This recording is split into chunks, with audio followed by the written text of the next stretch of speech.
यस सम्मानित सदनका माननीय सदस्यज्यूहरू, यस विधेयकमाथि भएको गहन जिम्मेवार र सैद्धान्तिक छलफलका क्रममा माननीय सदस्यज्यूहरूबाट प्राप्त रचनात्मक सुझाव, आलोचना तथा सहयोग र यस विधेयकमा योगदान दिने सम्पूर्ण कर्मचारीज्यूहरू, विधेयकलाई विभिन्न सञ्जाल मार्फत प्रकाशित गर्ने पत्रकार साथीहरू सबैलाई हार्दिक धन्यवाद ज्ञापन गर्न चाहन्छु। कानुन केवल दण्ड दिने माध्यम होइन, समाजलाई सही दिशा दिने सशक्त साधन पनि हो।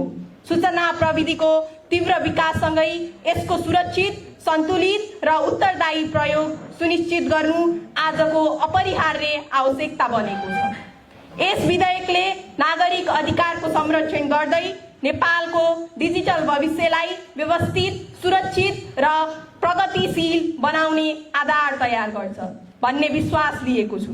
यस विधेयकले प्रभावकारी कार्यान्वयनबाट सुशासनको प्रवर्धन, साइबर अपराध नियन्त्रण र डिजिटल अर्थतन्त्रको सुदृढीकरण गर्दै देशको समग्र विकासमा सकारात्मक योगदान पुग्ने अपेक्षा राख्दछु। आज बनाइएको अनुकूल कानुनले भोलिको राष्ट्र निर्माण गर्छ भन्ने विश्वासका साथ यो विधेयकले हाम्रो देशलाई अझ सुरक्षित, उत्तरदायी र डिजिटल रूपमा सशक्त भविष्यतर्फ अगाडि बढाउनेछ भन्ने आशा व्यक्त गर्दछु। डिजिटल नेपालको डिजिटल युगको साझा उद्देश्य पूरा गर्ने मेरो योजना रहेको कुरा सदन समक्ष प्रस्तुत गर्न चाहन्छु। अन्त्यमा माननीय सभामुखज्यू, यस विधेयकलाई सर्वसम्मत मतका साथ पारित गरियोस् भनी म प्रस्ताव पेश गर्दछु। धन्यवाद। मान्य सदस्यहरू, अब म सूचना तथा प्रविधि मन्त्री श्री श्वेता न्यौपानेले पेश गर्नुभएको सूचना तथा प्रविधि विधेयक 2082 पारित होस् भन्ने प्रस्ताव निर्णयार्थ प्रस्तुत गर्दछु। यस प्रस्तावको पक्षमा हुने मान्य सदस्यहरूले हुन्छ भन्नुहोला र विपक्षमा हुने मान्य सदस्यहरूले हुन्न भन्नुहोला। सर्वप्रथम यस प्रस्तावको पक्षमा हुने मान्य सदस्यहरूले हुन्छ भन्नुहोला। विपक्षमा हुने मान्य सदस्यहरूले हुन्न भन्नुहोला।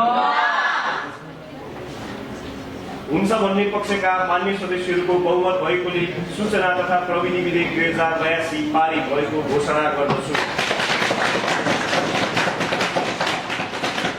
माननीय सदस्यहरू, आजदेखि यस नमुना युवा लुम्बिनी सभाको यो अधिवेशन समापन हुन गइरहेको बेहोरा प्राप्त हुन आएको छ। मान्य सदस्यहरू, समग्रमा यस सभाको अवधिमा यस सभाले विभिन्न राष्ट्रिय एवं अन्तर्राष्ट्रिय विषयहरूमा छलफल गरेको छ, साथै विभिन्न निर्णयहरू समेत गरेको छ। खास गरेर वर्तमान राष्ट्रिय सरोकारका विषयहरूमा केन्द्रित रही मान्यज्यूहरूले शून्य समय एवं विशेष समयमा महत्त्वपूर्ण छलफलहरूमा भाग लिनुभएको छ भने सम्बन्धित मन्त्रीज्यूहरूले त्यसको जवाब समेत दिनुभएको छ।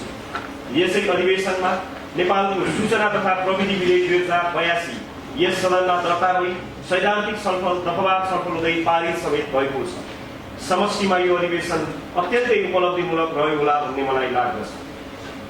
मान्य सदस्यहरू, अधिवेशनको समापन पश्चात सम्पूर्ण मान्य सदस्यहरू आफ्नो निर्वाचन क्षेत्रमा गई विकास निर्माण एवं जनताका प्रश्नहरूमा सामेल हुनुहुनेछ भन्ने मैले अपेक्षा गरेको छु। अन्त्यमा